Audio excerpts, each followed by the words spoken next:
Good morning, everyone. We're just doing a couple of simple drills with everybody for the breakfast. I'm working with Leia right now, and all I'm doing is just recall to place, and then again, recall to place. It seems really simple, but what I'm doing is reinforcing remote collar stuff with her. So I'm getting lots of repetitions and proofing because the other guys are hanging out. Not that they're doing anything that's super distracting, but it still helps me to proof all of her commands and stuff. And I'm going to try to juggle everything. It's always hard to do this with the kibble and the remote and the camera, but she's been doing pretty good. So we're still layering over pressure. So when I call her, she's going to receive pressure. When I ask her to go to place, she's going to receive pressure, just like she would leash pressure. So this is helping to reinforce everything. Leia, come. Good girl. Place. Good. And then I'll give her a little bit of kibble. Good job. And then making sure that she doesn't come with me. So if she does, no. A little bit of remote collar pressure and spatial pressure. I'm crowding her, I'm crowding her, I'm crowding her. I want to see those toes back up. So she had her toes off. That was what I was mostly worried about. Good girl, good job. That's better. Then I'll call her again. My body language is going to help her as well. So a lot of people might wonder how she can tell the difference when I apply pressure and I want her to come towards me, or when I apply pressure and I want her to go back.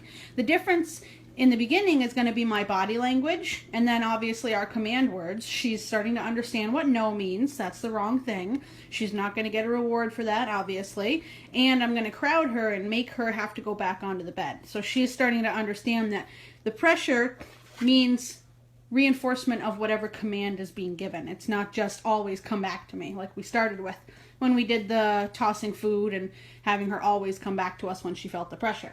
So I'll go ahead and call her again. Leia, come. Good job. Place. Good. And good is my marker for that's the right choice. That's what I want you to do. Jump up. Good girl. I'll fake her out again. Good girl. Good job. Yeah, that was very nice. So I want to make sure she doesn't jump the gun and run towards me every time I open my mouth or every time I say something to her, because then they start to get trigger happy is what I call it, where they're just running towards you every time you walk 5 feet or 10 feet away and open your mouth and say something to them. Good job, Leia. Good girl. Nice. Then we'll go ahead and call her again. Leia, come. Good girl. Place. Very nice.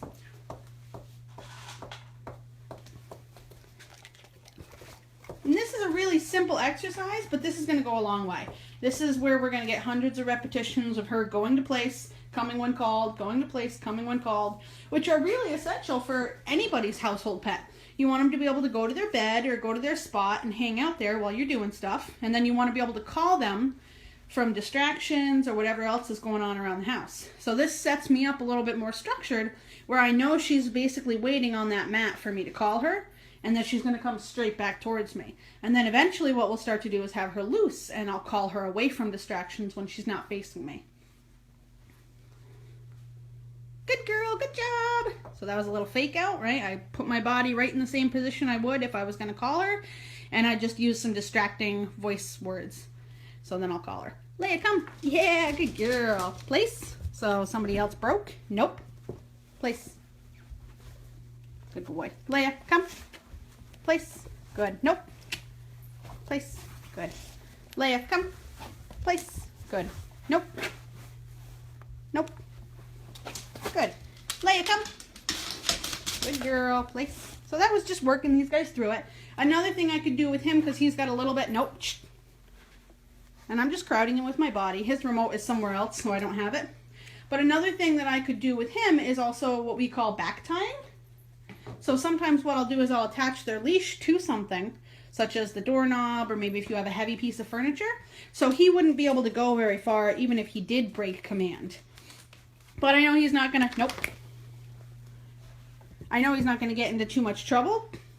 He just wants to do the training with me instead of Leia doing the training with me. So he's just trying to jump in and join in on the training fun. He's not trying to cause any trouble, so that's why I don't have him back tied. But back tying can be a huge benefit if you guys have a dog you're worried about maybe chasing the cat or not holding command when someone comes through the door.